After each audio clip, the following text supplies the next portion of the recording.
Assalamualaikum warahmatullahi wabarakatuh. Jumpa lagi dengan Ustazah Qori Magfiro di pelajaran matematika. Oke, sebelum mulai ada baiknya kita membaca lafaz basmalah. Bismillahirrahmanirrahim. Apa kabar anak-anak hebat? Oke, hari ini kita akan mempelajari operasi hitung campuran bilangan bulat. Ini sudah pernah dipelajari ya di kelas sebelumnya. Oke, ada beberapa hal yang harus kalian perhatikan. Oke, yang pertama, operasi hitung yang berada di dalam tanda kurung dikerjakan terlebih dahulu. Oke, yang di dalam tanda kurung dikerjakan terlebih dahulu. Yang kedua, jika ada operasi hitung penjumlahan atau pengurangan dengan operasi perkalian atau pembagian, maka yang dikerjakan terlebih dahulu adalah operasi perkalian atau pembagian. Yang ketiga, jika terdapat operasi hitung penjumlahan dan pengurangan atau operasi perkalian dan pembagian, maka pengerjaannya urut dari kiri. Oke, kita ulang bersama-sama ya, yuk supaya lebih mengerti. Mari kita ulang. Hal yang harus diperhatikan dalam operasi campuran bilangan bulat. Yang pertama, operasi hitung yang berada di dalam tanda kurung dikerjakan terlebih dahulu. Oke, maksudnya apa? Jika dalam suatu kalimat matematika terdapat tanda kali di depan dan ada di kalimat terakhir ada tanda dalam kurung, maka yang dikerjakan yang di dalam kurung terlebih dahulu ya, walaupun di depan ada tanda perkalian. Nah, yang kedua, jika ada operasi hitung penjumlahan atau pengurangan dengan operasi perkalian atau pembagian, maka yang dikerjakan terlebih dahulu adalah operasi perkalian atau pembagian.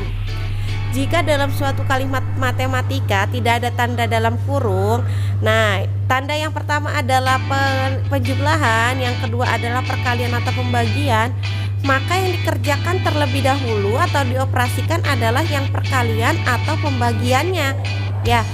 Nah, yang diperhatikan yang ketiga adalah jika terdapat operasi hitung penjumlahan dan pengurangan atau operasi perkalian dan pembagian, maka pengerjaannya urut dari kiri.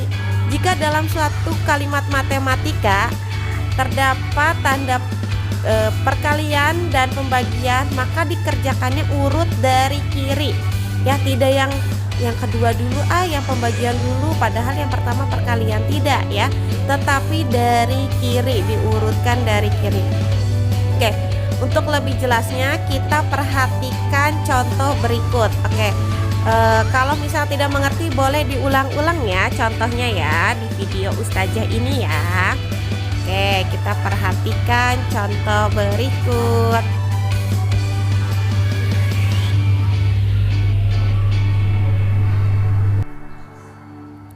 Oke, perhatikan contohnya ya. Bisa diulang-ulang ya untuk contoh videonya. Contoh yang pertama. Nah, perhatikan kalimat matematikanya. Nah, jika ada operasi hitung penjumlahan atau pengurangan dengan operasi perkalian atau pembagian, maka yang dikerjakan terlebih dahulu adalah operasi perkalian atau pembagiannya. Nah, perhatikan ya contohnya ya. Jelas ya, yang dikerjakan berarti pembagian terlebih dahulu. Oke, contoh yang kedua. Nah, kalau yang contoh kedua untuk kasus yang ini, nah berarti yang ini jika terdapat operasi itu penjumlahan dan pengurangan atau operasi perkalian dan pembagian, maka pengerjaannya urut dari kiri. Berarti 4 kali 12 terlebih dahulu ya. Kemudian hasilnya baru dibagi negatif 8. Jangan lupa konsep positif negatif, oke?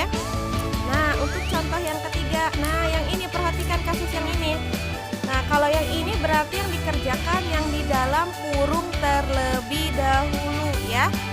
Nah, bisa diulang-ulang ya untuk contoh ya. Atau ada di buku halaman 23 bisa diperhatikan. Oke, untuk tugas. Kerjakan latihan 10 halaman 23 nomor 1, 2, 3, 16 dan 19. Hanya 5 soal ya. Oke. Ustazah tutup pembelajaran kali ini dengan membaca lafaz hamdalah. Alhamdulillahirabbil alamin. Oke, selamat mengerjakan. Wassalamualaikum warahmatullahi wabarakatuh.